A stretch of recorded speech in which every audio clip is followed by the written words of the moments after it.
Ramdam ko talaga na anak ko siya, Lik eh. Ikaw, sa tingin mo, anak natin siya?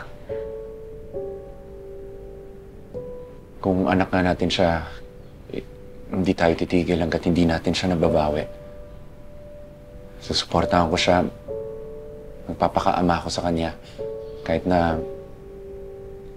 mabubuo na kami ng sarili naming pamilya ni Rose.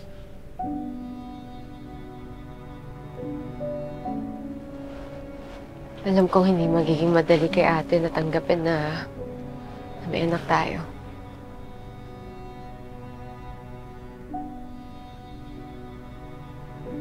Kung totoo man na ako ang ama niya, sigurado ako tatanggapin niya yun. Wala naman siya magagawa eh. Mamahalin din niya ang bata pag nagtagal. Kung hindi man ako yung tatay, andito lang kami lagi para suportahan ka kung kailangan mo kami.